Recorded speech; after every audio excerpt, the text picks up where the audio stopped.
waxaa laga qisiyey nin addoon ah. Addoonkaas wuxuu ahaa mid sanad alla keeno been sheego. Beentaas oo sanadkaas oo sheegayo waxay dhibaato badan ay gaarsiin jirtay dad badan. Waxaa laga yaabaa laba qabiil oo deris ah in ay isku dirto oo islaayaan. Taajir kasta ay ninkan addoonka soo iibsadana ma ahayn mid u adkeysan karo beenta uu sheegayo taajirkan. Taajirkii u dambeeyey ee addoonkan lahaa ayaa waxa uu geeyey suuqa isagoo iska iibinayo. Waxa uu dhahayay taajirkan yaa iga iibsanayo oo ceebtiisa iga iibsanayo. Waxaana la kulmay nin taajir ah ee magaaladaas markaas marti ku ahaa ee addoonkan aan u aqoonin xaaladiisa aan garaneyn. Waxa uu weydiiyey taajirkan ceebta uu leeyahay maxay tahay. Ninkii taajirka ah iska iibinayay addoonkii waxa uu yiraahday sanadkii hal been ayuu sheegaa. Taajirkii cusbaa ee inuu iibsado rabay ayaa qoslay. Sidee tahay shaqadiisa kale iyo qaabka uu xamaalo? Waxa uu yiraahday shaqadiisa kale waa nin aad iyo aad ugu fiican, waa nin xoog furan, ceebtiisana waa beentaas. Taajirkii ayaa yiraahday ceebtaas wax weyn ma ahan oo sanadkii hal been oo sheego wax weyn ma ahan, aniga ayaa ku iibsanayo. Waxaana laga qortay heshiis oo ah in uu ku iibsaday beentiisa hadhowdii wixii dhib ka imaadana oosan taajirkan u soo raacan doonin. Sidaas ayuuna kula wareegay taajirkii addoonkii beenlowga ahaa. Waxa uuna la aaday magaaladiisii. Addoonkaasna waxaa lagu magacaabi jiray Kaafuur. Taajirkii iyo Kaafuur magaaladii markay ay tageen waxa ay bilaabeen shaqadoodii in ay galaan oo taajirkii waxa uu nin ganacsado ah. Waxa uu addoonkiina ka dhigtay gacan yaro u raaco safarada. Addoonkaasna wuxuu ahaa Kaafuur la yiraahdo nin aad iyo aad xoog furan. Addoonka taajirkana maalin ka dambeysa waa uu sii jeclaanayay. Sababtoo ah wuxuu ku fiicnaa ganacsiga ayuu ku fiicnaa. Ribix tijaaro badan ama faa'iido badanna waa ay sameeyeen. Addoonkiina waxa uu degay qalbigii taajirka, qalbigii xaaskiisa, qalbigii carruurta iyo tuuladii oo deganaa dadkii dhammaa qalbigoodii ayuu degay. Oo wuxuu ahaa nin aad iyo aad loogu kalsoonaaday ayuu noqday. Markaas uu soo iibsanayay sanadka haaf ayuu marayay. Haafkii dhibnaa Kaafuur waa uu dul qaadanayay. Wuxuuna iska ilaalinayay in uu been sheego ilaa uu sanadka ka dhammaado. Sidaas ayadoo ay xaalku tahay ayaa sanadkii u dhammaaday. Waxaana bilowday sanadka cusub. Sanadkii cusbaa oo dhex sii marayo ayaa ninkii taajirka ahaa waxa uu marti qaaday saaxiibadiis. Waxauna ku marti qaaday meel beer ah oo asaga iska lahaa oo dhismana ugu yaalin. Ayagoo meeshii joogo oo iska faraxsan ayuu taajirkii Kaafuur u wacay. Waxa uu yiraahday xaafadda aad raashinkii iyo wixii aan u yaraaday reerka u tag. Raashinka nooga soo kordhi ayuu ku yiraahday. Kaafuurna wuxuu qaatay faraskii uu lahaa ninka taajirka ayuu qaatay. Waxa uu aaday gurigii. Wuxuu yiraahday maanta waa maalintii aad beenta sheegi lahayd. Soo sii socday markii uu meel dhex sii marayo ayuu bus ku galgashay asaga oo dharkii iska jeexay aad iyo aadna u oynayo. Ayuu waxa uu gaaray xaafaddii oo tagnaa taajirkii. Dadkii ayaa ku soo yaacay ayaga oo la yaaban dhibaatada ka muuqato Kaafuur. Waxay yiraahdeen Kaafuurow maxaa kugu dhacay? Sidee wax u jiraan? Buuqii iyo qayladii iyo oohintii ayaa waxa maqashay xaaskii taajirkii.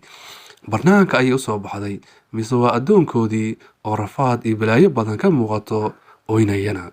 Waxay tiraahday Kaafuurow maxaa dhacay? Sidee wax u jiraan? Wuxuu yiraahday madaxdanadii way dhammaadeen. Waxay tiraahday yaa dhammaaday? Wuxuu yiraahday sayidkaygii iyo saaxiibadiisa gurigii beerta ku yaalay ayaga oo ku jiro waxaa ku soo dumay gurigii ayaa ku soo dumay.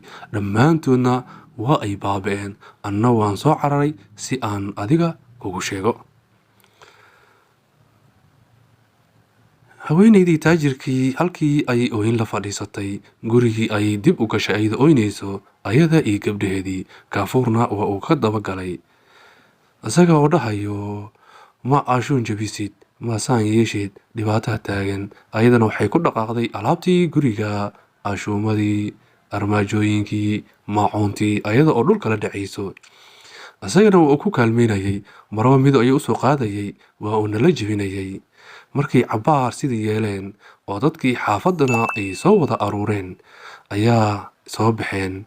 waxay soo aadeen ayaga oynayo meeshii beerta, laakiin nin ka mid ah xaafadda ayaa waxa uu yidhaahday, maan baxno oon u tagno waaliga ama madaxa magaalada si aan u sheegno dhibka dhacay.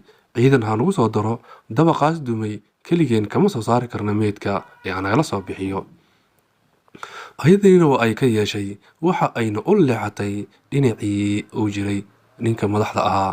kaafuurna waxaa iska soo aaday dhankii beerta, isaga oo sidii oynayo, rafaad iyo balaayana ay ka muuqato. waxa uu soo gaaray beertii. ninkii taajirka ahaa ayaa waxa uu arkay dhibka badan ee ka muuqda kaafuur iyo rafaadka iyo oohinta. wuxuu yidhaahday, kaafuurow maxaa dhacay? balaayo ayaa dhacday, sayidadeydii waa ay dhimatay, oo maxaa ku dhacay? wuxuu yidhaahday, gurigii ayaa ku soo dumay, gabdhihii, ilmihii, dhammaan cid ka hartay malah on waa baaba'een. taajirkii ayaa yidhaahday, oo may dhimatay sayidadii, xaaskaygii ma dhimatay? haa, way dhimatay. ilmihiina way dhinteen, oo maxaa ka haray? cidna kama harin. gabadh yar oo aad u jeclaa ayaa jirtay.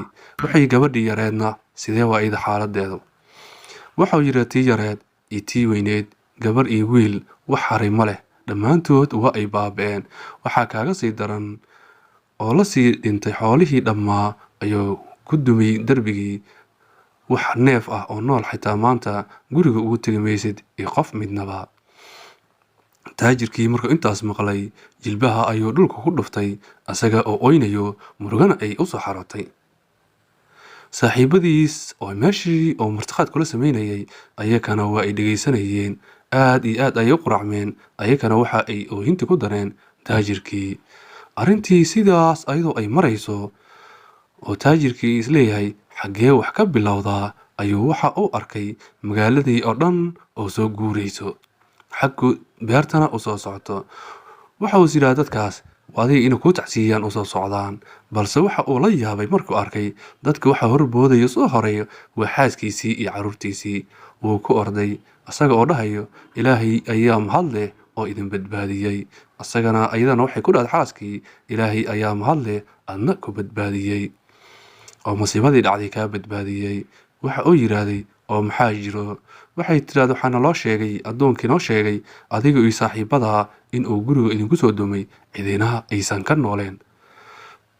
taajirkii wuxuu yaana sidoo kale waxa uu sheegay reerkii iyo carruurtii dhammaan inaysan qofnaba ka nooleen oo guriga ku dumay. waxa uu ku jeestay ninkii addoonka ahaa. waxa uu yidhaahday, maxaa beenta igu sheegay? isagana wuxuu yidhi, waa iska caadi beenta. wuxuu yidhaahday, waan ku garaacayaa. addoonkiina waxa uu yidhaahday, ima garaaci kartid, adigu waan heshiinay. waxaan ku heshiinay heshiiskan ahaa sanadkii been hal mar inaan sheego. aniguna weli halkii mar ma sheegin, haafle ayaa sheegay, haaf ayaa ii dhiman. taajirkii ayaa yidhaahday, waan ku xoraynayaa. isagana wuxuu yidhaahday, ma ii xoreynaysid adigu sanadka markuu dhammaado oo beentayda aan dhammaystirto, suuqa igu iibi, taajir kale iga iibi, laakiin ha isku day inaa xoreysid. anigu xifrad aan ku shaqaysto oon addoonnimo ahayn ma lihi. taajirkii waa la yaabay, xanaaqiisii ayuu liqay. waxa uuna soo aaday dhankii guriga, isaga iyo xaaskiisii iyo carruurtii dhammaan dadkii. taajirkii masaakiinka ahaa gurigii markuu imaaday, waxa uu la kulmay alaabtii gurigii oo dhammaan baaba ah oo la baabi'iyey. waxa uu yidhaahday, waa maxay waxaan gurigan u malaysid inay balaayo ku galgalatay? waxay u jawaabtay, markiina loo sheegay in aad adigu iyo saaxiibada dhammaanba aad dhimateen, wax aan sameeyo ayaan garan waayey. anigana alaabta ayaan isaga booday, aan jajabiyey. addoonka kaafuur ahaana wuu ila jajabinayay. ninkii taajirka ah uu yidhaahday, wallaahi waa yaab, hal been ayaan sheegayaa oo yidhaahday, oo haaf ayaan marayaa. haddii uu beenta dhammaystiro oo hal xabo kaamil oo dhammaystiro, maxaa dhici lahaa? xaaskiina waxay tiri, waxaa u malaynayaa magaalada dhan ayaaba isku guban lahayd, oo dad badan ayuu ninkan laayin lahaa. taajirkii waxa uu yidhaahday, ninkan anigu sanadka ma la sugi karo, oo beenta haafka dhiman uma ahaanba haafkii hore hadday saan ii gashay kan dambe si aan yeeli doono ma aqaanay waa in aan iska iibiyaa oon suuq aan geeya ayuu yidhaahday waxa uuna u waday suuqa asagoo dhahayo yaa iibsanayo addoonkan kuna iibsanayo ceebtiisa oo lambarkow tahay in uu been sheegayo halkaas ayaan maanta qisadeena aan kusoo kobaynaa waadna ku mahadsantahay sida qiimaha iyo wanaagga badan ayaa noola socotay hana naga ilaabin inaad sabskraibka iyo laagta iyo dhammaan kambareelkana aad furatid wabilaahi towfiiq wassalaam